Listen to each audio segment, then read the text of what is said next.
So friends, आज हम बात करेंगे स्पाइडर प्लांट के बारे में। तो ये है मेरा स्पाइडर प्लांट और कुछ इस तरह से इसके टिप्स ब्राउन हो गए हैं। इसके टिप्स ब्राउन इसलिए हो गए हैं क्योंकि मैंने इसकी वाटरिंग पर ध्यान नहीं दिया। पर जैसे जैसे अब समर बढ़ रही है, ये प्लांट्स अपने ऊपर ध्यान मांग रहे हैं। वरना विंटर्स में तो ये प्लांट्स बिना वाटरिंग के ही महीनों महीनों तक चल जाते थे। तो अब ये प्लांट समर में वाटरिंग और मोर केयर मांग रहे हैं।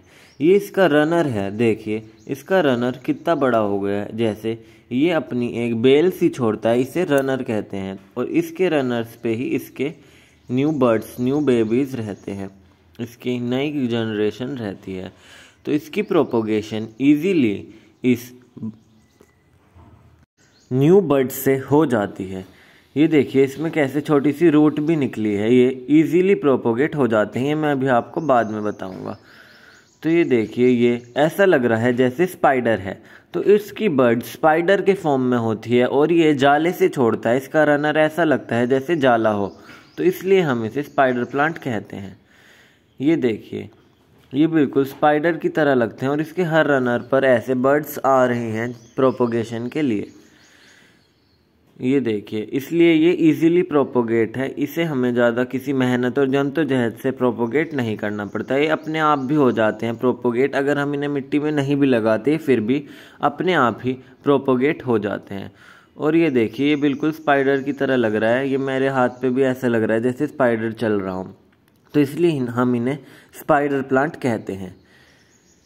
ये ईजी मेंटेन हो जाता है। बस हमें इसकी कुछ बातों का ध्यान रखना रहता है। पहली, हमें इसे ब्राइट मॉडरेट सनलाइट में रखना रहता है, वरना डायरेक्ट सनलाइट में ये समर्स में जल जाता है। विंटर्स में तो ये डायरेक्ट सनलाइट में चल भी जाता है थोड़ा बहुत, पर विंटर्स में भी ये रोट हो जाती है इसकी रूट्स नम और धूप में।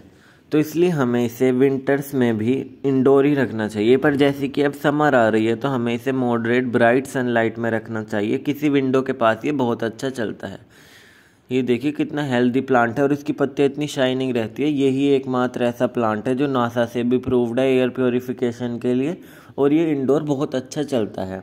इसमें कोई दिक्कत नहीं आती। बस हम इसमें 2 से 3 बार पानी डालना रहता है, वो भी बस समर्स में। हमें इसमें कुछ ऐसी खास मैन्योरिंग डालने की भी नीड नहीं रहती है। बिना मैन्योर के भी काफ़ी अच्छा चल जाता है। बस हमें ये ध्यान रखना रहता है कि हमें इसे ब्राइट सनलाइट में नहीं रखना। ब्राइट सनलाइट में इसकी पत्तियाँ तुरंत श्रिंक हो जाती हैं, तुरंत गल जाती हैं और फिर ये प्लांट कभी दोबारा नहीं मोहलता। इस पे दोबारा से लीव्स नहीं आती है, बिल्कुल डेड हो जाता है एक बार धूप में रखने से ही। अगर हम इसकी छोटी सी बड को ही धूप में लगाते हैं तो 1% वो धूप में चल भी जाती है। पर अगर हम पूरे बड़े प्लांट को एकदम से इंडोर से आउटडोर ले जाते हैं तो वो तुरंत के तुरंत ही एक ही दिन में डेड हो जाता है। तो हमें बस इन बातों का ध्यान रखना रहता है। और ये देखिए, ये प्लांट मैंने उसी प्लांट के रनर से प्रोपोगेट किया है, उसी प्लांट का रनर।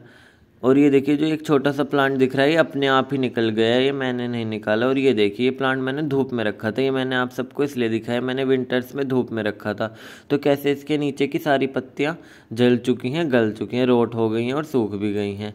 और ये देखिए, इसका रनर भी सूख गया है पूरा एक। और ये इतना ज़्यादा अच्छा ग्रोथ भी नहीं और इसकी, इसलिए हमें अपने प्लांट को विंटर्स में भी और समर्स में भी इंडोर ही रखना चाहिए, मॉडरेट सनलाइट में, ब्राइट मॉडरेट सनलाइट में। ये देखिए, ये बिल्कुल भी घना नहीं है। और ये इसके नोड्यूल्स हैं, इसमें नोड्यूल्स होते हैं जिनकी वजह से ये अपना न्यूट्रिशन लेते हैं। तो बहुत से लोग कहते हैं कि हमें इन नोड्यूल्स को अंदर ही रखना चाहिए मिट्टी के, जब उससे प्लांट की ग्रोथ ज़्यादा अच्छी होती है। पर मैंने ये ऐसे स्पाइडर प्लांट वगैरह मैंने अपने सारे छोटे पॉट्स में रखे हैं, जिससे इनकी खूबसूरती भी बढ़ती है, ये देखने में भी अच्छे लगते हैं। वरना बड़े गमलों में 10 इंची के 15 इंची के गमलों में ऐसे ऑर्नामेंटल प्लांट्स अच्छे नहीं लगते। ऐसे ऑर्नामेंटल प्लांट्स स्लाइटली छोटे गमलों में ही अच्छे लगते हैं। तो अब हम करेंगे प्रोपोगेशन। तो ये देखिए, ये मेरा रनर निकला था पिछले वाले प्लांट की उसमें से, तो ये मैं अब इसमें लगा दूंगा। तो हमें बस कुछ नहीं करना, ऐसे थोड़ी सी मिट्टी में जगह करनी है और ऐसे इसकी जड़ मिट्टी में दबा देनी है। जो इसका रनर रहता है उसे भी हमें मिट्टी में दबा देना रहता है, वो अपने आप गल जाता है और रूट्स प्रोपोगेट हो जाती हैं, रूट्स बढ़ जाती हैं इसमें ही। तो ये देखिए, बस इतना आसान होता है। ये मैंने प्रोपोगेट कर दिया और बहुत सी बारी अपने आप भी प्रोपोगेट हो जाता है। इसे प्रोपोगेट करने की भी ज़रूरत नहीं रहती जब इसके रनर पर मिट्टी पड़ती है। जैसे कि मेरा ये वाला, ये अपने आप ही प्रोपोगेट हो गया नीचे से ही रनर निकल के। ये देखिए इजीली प्रोपोगेटेबल प्लांट है ये, हमें कुछ ज़्यादा जद्दोजहद नहीं करनी पड़ती इसे प्रोपोगेट करने के लिए, और ये छोटे पॉट्स में ही अच्छा लगता है। सो फ्रेंड्स, जो ये पॉट है ये भी मैंने DIY है मेरा, ये मैंने खुद ही बनाया है। कंडी में जो कंडी आती है सब्जी रखने की, उसमें ये मैंने बना दिया था। बस जब नया घर बन रहा था तो थोड़ा सा सीमेंट और मसाला मैंने लिया और ऐसे ही उसमें डाल दिया। और ये देखिए ये मेरा बहुत ज़्यादा हाइब्रिड स्पाइडर प्लांट है, ये कहीं नहीं पाया जाता है, बहुत कम पाया जाता है, और इसमें से रनर्स भी नहीं निकलते। या तो ये अभी छोटा है इसलिए रनर्स नहीं निकलते। ये देखिए नॉर्मल स्पाइडर प्लांट में और इसमें कितना फ़र्क है, इसकी पत्तियाँ स्लाइटली छोटी रहती हैं और इनकी बड़ी रहती हैं।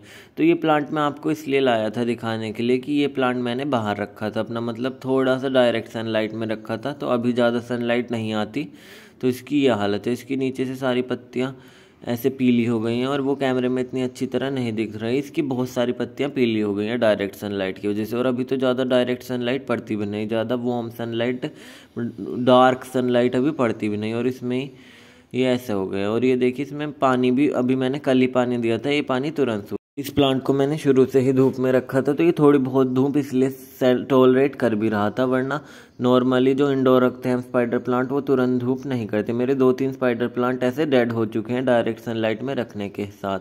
तो फ्रेंड्स, हम अपने एक्सपीरियंस बताते हैं जितने भी गार्डनर रहते हैं, तो please like share and comment my channel और सब्सक्राइब करना ना भूलिएगा। तो ये देखिए कैसे मेरी सारी नीचे की पत्तियाँ पीली हो गई हैं। तो अब मैं इसे अपने बैकयार्ड में ही रखूँगा, बैकयार्ड में ज़्यादा धूप नहीं आती।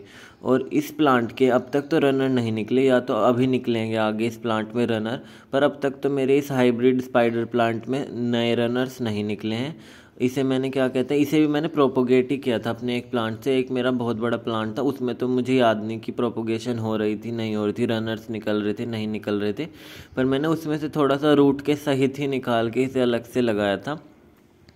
और वो प्लांट तो मेरा फिर धूप में रख दिया था ऐसे ही कि वो थोड़ा फंगस लग गई थी उसमें डेली डेली सर्दियों में पानी डालने से, तो मैंने उसे बाहर रख दिया। मैंने नहीं, मतलब माली अंकल ने उसे बाहर रख दिया था कि थोड़ा सा ठीक हो जाएगा, पर उसमें क्या कहते फिर वो तुरंत उसी दिन डेड हो गया था प्लांट। तो इसलिए मैं आप सबसे कहता हूँ कि अपने प्लांट्स डायरेक्ट ना रखें एक्सपोज्ड सन में, उससे हमारे प्लांट तुरंत, बहुत से इंडोर प्लांट डेड हो जाते हैं। ऐसा हमारे साथ बहुत हो चुका है, हमारे बहुत से और प्लांट इंडोर से आउटडोर रखने में डेड हो चुके हैं। तो ये देखिए इतने में मैंने आप सबसे बात की, मैंने अपने प्लांट की ग्रूमिंग भी कर ली है, इसकी जितनी भी सूखी पत्तियाँ हैं वो हटा दी हैं, और बस हमें बस इस प्लांट में ज़्यादा ऐसी कोई केयर की ज़रूरत नहीं रहती। मैंने सारी पत्तियाँ हटा दी और ये देखिए फिर भी ये एक्सपोज सन में भी ग्रोथ अच्छी कर रहा था, क्योंकि अभी इतनी धूप नहीं है, आगे आगे तो ये भी सूख जाएगा। और बस प्लांट में तो फ्रेंड हमें पानी ही देना रहता है, और ये ज़्यादा मैन्योरिंग भी नहीं मांगता प्लांट। तो ये प्लांट तो बहुत अच्छा इंडोर प्लांट है, विदाउट मेंटेनेंस प्लांट है ये, नो नीड इसे मेंटेनेंस की है। और बस कुछ इस तरह है मेरे स्पाइडर प्लांट्स। तो अब लास्ट में मैं इसे पानी दे दूँगा, पानी भी ज़रूरी रहता है। ये प्लांट तो बेचारे वैसे भी बस पानी ही डालते हैं, और ज़्यादा करो तो इसमें लिक्विड मैन्योर डाल दो। अगर लिक्विड मैन्योर की वीडियोस आप सबको चाहिए तो कमेंट सेक्शन में बताइए, मैं अगली वीडियो लिक्विड मैन्योर्स की ही लाऊंगा आप सबके लिए। तो कुछ इस तरह थी मेरी स्पाइडर प्लांट्स की समर केयर। अगर आपको ये वीडियो अच्छी लगे तो please like share and comment my channel, subscribe ज़रूर कीजिएगा। तो फ्रेंड्स, हम इतनी